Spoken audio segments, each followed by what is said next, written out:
Talking Nerdy Vlogcast with your host, Pablo Gunner, and I'm here to talk nerdy to you about Overwatch Origins Edition. So PlayStation had a free weekend for Overwatch, and a friend of mine suggested it, as well as a cousin who said it's pretty good, so I decided to see what all the fuss is about. I played through some trials or tutorials or whatever, which it teaches you the basics and stuff, but then they want you to try out different weapons and different characters, which is fine, but I feel like you don't really need to do that. You can just do that in playing it. So after a while of doing the tutorials or trials or whatever, I was like, screw this, I'm just going to play as the characters. And I really played as characters that I've seen from cosplay, because that's how I know about this game the most. I've seen Diva's cosplay, I've seen Widowmaker's cosplay, of course Roadhog, and others, but Reaper. So I was like, okay, I want to check this out. Widowmaker, or Widow, I think it's Widowmaker, whatever, is the one. And I was like, okay, she seems cool, she's a sniper. That's definitely my style of gameplay. So I checked it out, I tried her out. She's always like, okay, she's pretty sweet, you have different abilities and stuff that you can use too, that you charge up. That's pretty neat. I like that. That was really fun.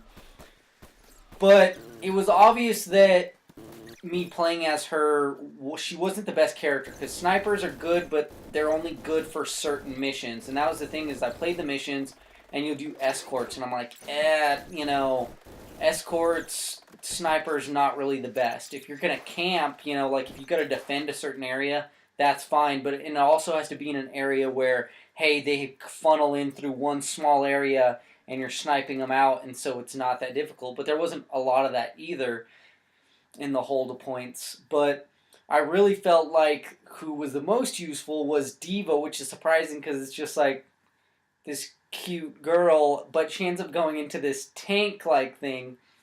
And that's the other thing, is there's different characters, and at the beginning they tell you, they'll be like, there's too many tanks, or there's too many assassins, or there's too many snipers, or there's, not this, there's too many offensive players, there's not enough defensive players. And so it's cool, so that you can change yourself to that, and you can pick characters that would be best for the mission. And that's really cool. In fact, even while you're playing the game, you can change your character during a game, which is really neat. So overall, it was fun. Like I said, Diva was the best. It was obvious that she was just the most fun. You can get out of the tank, too, and be more versatile and stuff. And that was really neat, too. But it was like, wow, that is just craziness. So, yeah, it was a blast, and I tried out other characters, like I said, Reaper. I don't know, there really isn't that many memorable characters that I feel like. Like I said, Diva, Widowmaker, Reaper was one of them. There's another dude, I don't know if this was Reaper or not, but he uses his guns and then he throws them down when he reload. That was another dude.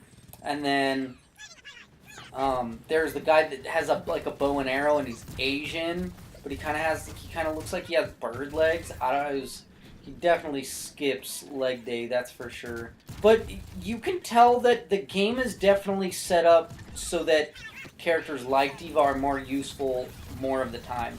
And even though there's, the mission objectives change, that was really cool. And I didn't get to play all the characters. I didn't play all the characters mostly because I got bored after a few hours. And that's the thing, is for one, this isn't my style of game. I'm not a big multiplayer guy, for one, but it was a lot of fun. I'm not a big shooter guy either, but it was a lot of fun. So considering all these things, it was a lot of fun, considering this is not my type of gameplay, but all in all, it came down to the same thing, which is I got bored after a few hours. Even though there's lots of characters, they all play differently, and they all have their pluses and their minuses, their pros and their cons. And it was fun, it was boring. And that's the thing, even the level design, I was super surprised and impressed with the level design. They all look different, they all have a different tone, they all have a different feel. I really appreciated that. It kept it fresh for me. But all in all, what it came down to is I'm not gonna pay $50, whatever, for a game that I'm bored with after like 3-4 hours. And that's just me. I know that there's people out there that will love this, and if you do, that's fine. You know, and that's the thing is, for those people out there, you know, this game is easily a buy for you, or even a strong buy if you're going to play it in the long run.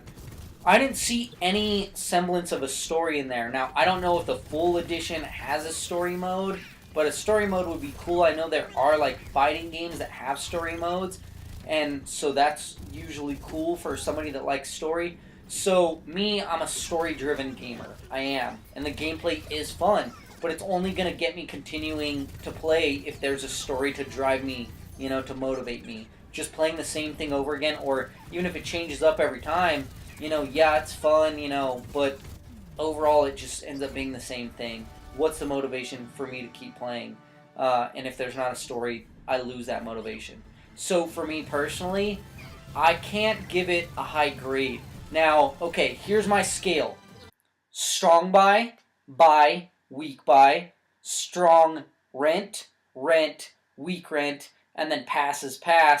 So, for me, I give it a strong rent because it was a lot of fun, considering that it's not my style of game, and I would definitely be willing to play it more, especially with a friend, you know, to try out the other characters, but I know that after 2 hours, 3 hours, I'm going to be bored again. So, yeah, you know, once again, like I said, I give it a strong rent. Alright, thanks for watching the video. Tell me what you think of it. Tell me what you think of the game if you've played it. Also, if you want some free digital comics, make sure that you like, comment, subscribe. This is what I have for this video.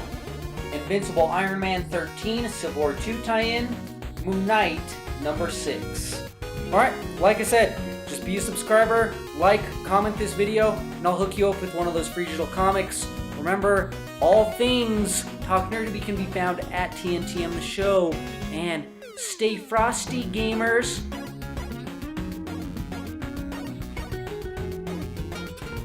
Ah.